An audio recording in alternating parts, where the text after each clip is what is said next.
A plus, A plus, A plus, A plus, A plus. I can't emphasize this enough. A plus, just A plus. That is what I give the Atlanta Braves for their trade deadline moves. And with their season still kind of teetering at the moment, they're really out of excuses. All right, y'all. This is Bold and Braves. I'm Chris Vanell, and this is going to be a fun one. I've said that the past few weeks, and they have been fun, but I guarantee you, I promise you, this is going to be a fun one because we have so much to talk about. Before we get started, follow us on Twitter, follow us on Facebook, at Atlanta Sports Unlimited, like this video, and most importantly, if you have not hit that red subscribe button down below, if you have not subscribed to Atlanta Sports Unlimited on YouTube, what are you doing? We're on the road to 2,000 subscribers, so go ahead, help us out if you have not already. We're gonna get there, but we need your help. So hit that red subscribe button and stay tuned with everything we've got going on. I've come on this very platform and said that the Braves are one of the most unlucky teams I've ever seen in my life this year. Think about the injuries, think about the struggles, think about just the things that haven't worked out for them. But the Braves are incredibly lucky. I'm going to use the word lucky to be in the position they are in right now. Let's think about this. They're 53 and 54. They have not put together a winning record at any point this year. They have never been above 500. And for the last month or so, every video that I've recorded, they've been right at one game under 500. Each time one of those videos has been published, they just can't put together a good winning stretch to get over that hump. But here's the thing, here's why they're lucky, here's why they're so fortunate. They are somehow, and I don't know how, it just baffles me, they are 2.5 games back of the NL East leading New York Mets. This division was supposed to be an absolute juggernaut at the beginning of the year. The Mets, they've been fine, they're in first place. The Phillies were supposed to be really good, they've been fine. They're in second place, but they haven't set the world on fire by any means. And then you have the Atlanta Braves. The Braves, probably the favorite, maybe the second favorite in the division before the year. 2.5 games back, and they've never been above 500. Are you kidding?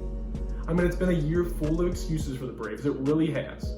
The injuries, Mike Soroka, their top pitcher, has never thrown a pitch. He's out for the year. Ronald Acuna Jr. tore his ACL a few weeks ago. He's out for the year. That's their top player. Other guys who've dealt with the injury bug, Marcell Ozuna, Travis d'Arnaud, Huascar Ynoa, Ian Anderson. That's a who's who of the Atlanta Braves that we're talking about, that have all been injured at some point this year, many of them for extended periods of time. Then you have Freddie Freeman, the reigning NL MVP, got off to a very slow start this year, although he's starting to pick it up. You have Christian Pache, the top prospect of the Braves, coming into this year that was supposed to be the starting center fielder. It was supposed to be his position to run with. He didn't pan out. So you have all these excuses, all these struggles, all these things that just didn't work out for the Braves. For a team with super high expectations coming into the year, it has been a bad season. But it's not over.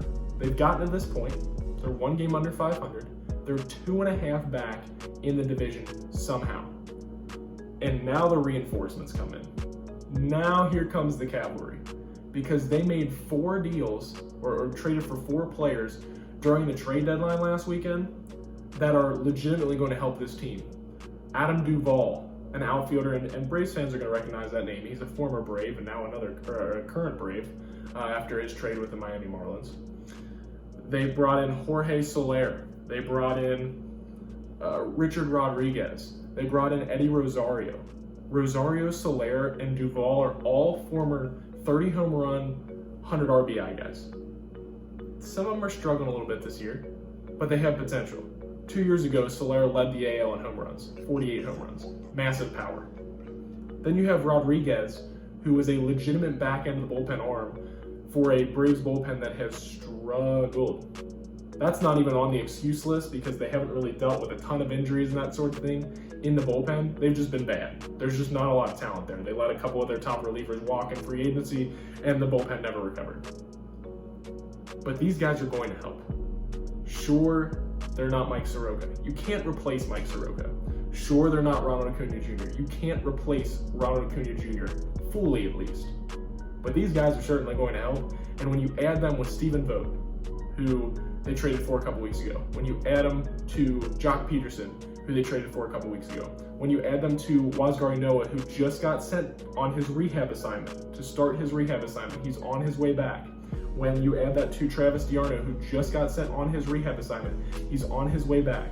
When you add that to Freddie Freeman, who is, playing more like himself. When you add it to Ozzie Albies, who is stepping up in the wake of Ronald Acuna Jr. Are the Braves dangerous? I mean, can they make this run? I think they can. I really do. They're 2.5 games back, and those guys that they traded for have mass potential. They also didn't give up much to get them. Low risk, high reward.